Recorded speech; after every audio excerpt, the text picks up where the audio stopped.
किया गया है। और मेरे चंदेरी क्षेत्र में आज जब मुख्यमंत्री जी आए हैं तो खाली हाथ नहीं, लेकिन अशोकनगर जिले के लिए 300 करोड़ रुपए के विकास कार्य साथ में लेके आए। चाहे सड़कों की बात हो, चाहे पेयजल की सुविधा की बात हो, चाहे अधोसंरचना की बात हो, मोहन यादव जी के दिमाग में केवल नहीं, लेकिन उनके दिल में एक एक क्षेत्र को विकसित प्रगतिशील, प्रधानमंत्री जी के सपना विकसित भारत का है तो मुख्यमंत्री का सपना विकसित मध्य प्रदेश का है मेरे भाई और बहनों।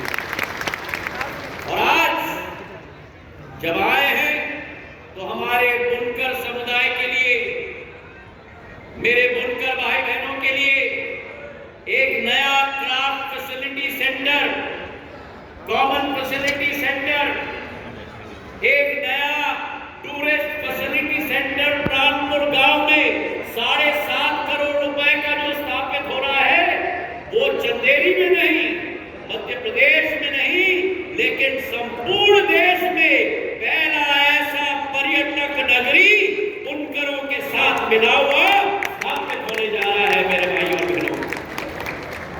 और आज पिछले 15-20 वर्षों में इस चंदेरी में मुख्यमंत्री महोदय धर्मेंद्र जी, ये प्राचीन नगरी है, लेकिन इस प्राचीन नगरी के एक एक कोने में, एक एक पत्थर पर भारत की संस्कृति और इतिहास रची हुई है। चाहे बादल महल की बात करें, कौशक महल की बात करें, राजा रानी महल की बात करें, किला कोठी की बात करें, हम अपने चंदेरी के किले की बात करें, और बहुत कम लोगों को मालूम है कि बैजू बावरा की समाधि हमारे चंदेरी किले में ही स्थापित है मेरे भाई और बहनों। जहां ग्वालियर में तानसेन की नगरी कहा जाती है, वही मेरी चंदेरी बैजू बावरा की नगरी कही जाती है। और इन दोनों नगरियों में एक संगम तैनात हमने किया है। जहां तानसेन का फेस्टिवल ग्वालियर में आयोजित किया जाता है, वहां बैजू बावरा का महोत्सव चंदेरी में आयोजित किया जाता है। ये चंदेरी की नगरी की क्षमता आने वाले दिनों में मध्य प्रदेश शासन और मुख्यमंत्री और हम सब मिलकर इस चंदेरी को मध्य प्रदेश नहीं, लेकिन हृदय का केंद्र हम बनाना चाहते हैं पूरे देश का मेरे भाई और बहनों। और वही संकल्प के साथ हम आगे बढ़ेंगे। आज इस चंदेरी में जो पानी की किल्लत होती थी, वो पानी की किल्लत समाप्त हो गई।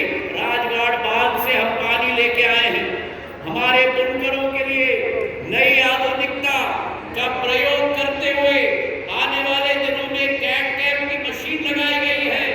और आपको सूचित करते हुए मुझे हर्ष है मोहन यादव जी कि एक पूरे देश में नहीं, लेकिन पूरे एशिया में अगर सबसे बड़ा हैंडलूम का फैक्ट्री लगा है तो 100 करोड़ रुपए का 240 लूम की फैक्ट्री चंदेरी में लगी हुई है हमारे बुनकरों के लिए। आने वाले दिनों में सूर्यास्त होने वाला है, आपको उड़न खटोले से भोपाल भी पहुंचना है। आपका ज्यादा समय हम नहीं लेंगे, लेकिन आने वाले दिनों में मैं आपसे आह्वान करूंगा कि चंदेरी के लिए 2-3 घंटे का समय जरूर दें। और उस समय में चंदेरी की एक एक क्षमता, यहाँ एक पुराना संग्रहालय होता था, नवीन संग्रहालय स्थापित की है। हमारी मूर्तियां जैन समाज की इधर बिधर रखी हुई थी, अब पूर्ण रूप से म्यूजियम संग्रहालय में हमने स्थापित कर ली है। पानी की योजना, सड़कों की योजना, और हमारा किला रात के अंधेरे में जगमगाता हुआ सितारे के रूप में उभरा हुआ है। आने वाले दिनों में पर्यटन का केंद्र हम बनाकर रखेंगे चंदेरी को। ये विश्वास चंदेरी की जनता को मैं दिलाना चाहता हूँ। अभी ओलावृष्टि हुई है समूचे क्षेत्र में। मैं सभी किसानों को भी विश्वास दिलाना चाहता हूँ कि मुख्यमंत्री मोहन यादव जी के नेतृत्व में 2 तारीख को ओलावृष्टि हुई, 3 तारीख को मेरे दूरभाष पे चर्चा हुई मुख्यमंत्री जी से, तीव्र गति से सर्वे हो, इसका ऑर्डर मुख्यमंत्री जी ने दिया।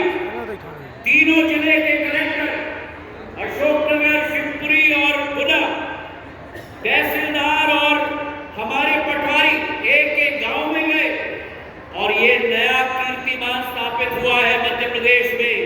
48 घंटों के अंदर गुना के 29 गांव, अशोकनगर के 81 गांव, 22,000 किसान प्रभावित हुए। 19,000 हेक्टेयर भूमि, चाहे वो आपका चना हो, चाहे गेहूं हो, चाहे हमारा मसूर हो, पूरा जो फसल चौपट हुआ था 5 किलोमीटर के बढ़त के आधार पर 80 किलोमीटर की पट्टी पर सभी जितने किसान प्रभावित हुए हैं उनका मूल्यांकन किया गया है। और आज स्वयं जनौदा में मुख्यमंत्री जी आने वाले थे, स्वयं अपने हाथों से प्रमाण पत्र, मुआवजा